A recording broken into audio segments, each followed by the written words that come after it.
Hello everyone! Today we're talking about Claude Opus 4.8 versus Claude Opus 4.7. The easy story is that 4.8 is newer, so it must be better. The more useful story is harder. When does the newer model actually finish the job with less cleanup? Anthropic released Opus 4.8 on May 28, 2026, after Opus 4.7 on April 16. Same family, same regular API price, very different user reaction. So this is not a fan chart. It is a routing decision. The official benchmark story is clear enough to start with. On SWE-Bench Pro, Anthropic reports Claude 4.8 at 69.2% versus 64.3% for 4.7. On GDPval-AA, 4.8 is 8090 versus 1733. On Finance Agent V2, it is 53.9 versus 51.5. On Terminal Bench 2.1, 4.8 jumps to 74.6 from 66.1, though GPT 5.5 still leads that specific line at 78.2. So the benchmark answer is not subtle. 4.8 wins, but Reddit was not asking, did the chart go up? Reddit was asking, does it feel better when I work with it for 3 hours? In the Claude communities, the loud memory was that 4.7 felt more literal, more verbose, more expensive in attention, and sometimes less pleasant than 4.6. Some users wanted 4.8 to rescue that feeling. Others saw another benchmark post and immediately asked, what about rate limits, token burn, and the way it talks back? That is the important gap. Benchmarks measure tasks. Users feel workflow friction. Now we can explain the real difference. Claude 4.8 is not just a score bump.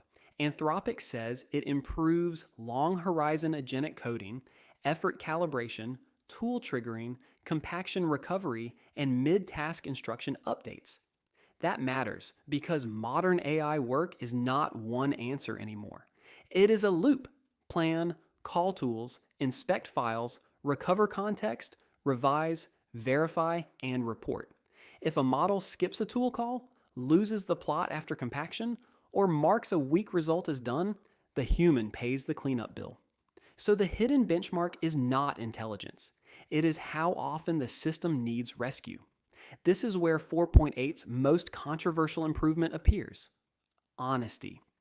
Anthropic says Opus 4.8 is around 4 times less likely than 4.7 to let flaws in its own code pass without flagging them. On Reddit, that produced a funny split. Some people said, finally. Others said it feels like every answer comes with a little warning label. And both reactions make sense. If you are drafting a casual email, extra caution can feel like friction. If you are merging code, analyzing filings, or letting an agent act across tools, annoying honesty is cheaper than a false green check. The agent story needs the same discipline. Anthropic launched dynamic workflows for Claude Code, where Claude can plan work and run many parallel sub-agents in one session. That sounds powerful, and it is powerful for wide tasks, code-based migrations, broad research, multi-file analysis, and workflows where coverage matters. But Anthropic's own multi-agent research also says multi-agent systems can use about 15 times the tokens of a normal chat. Reddit builders notice the obvious tension. A token-metered product now has a feature that can spend tokens very quickly. The answer is not panic. The answer is task fit. Here is the routing rule. Use Claude 4.8 when the failure cost is rework, new coding tasks, browser agents, finance documents, long context sessions, high autonomy workflows, and anything where done must mean verified. Use Claude 4.7 only when the workflow is already tuned to it. Prompts, tests, effort settings, team habits, and evals that you know are stable. And do not use a swarm of agents because the model can. Use it when the work actually fans out. If the task is linear, keep it linear. If the task is wide, let 4.8 buy coverage. The final decision is simple, but not lazy. Claude 4.8 should be the default upgrade path. Claude 4.7 is the stability fallback.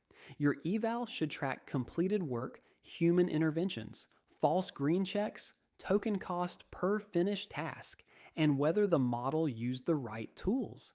That is the Cassie-style decision frame. Do not ask which model is smarter in the abstract.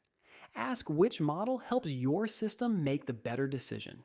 Try it on one real workflow this week, measure the finished job, and subscribe for more practical AI model breakdowns.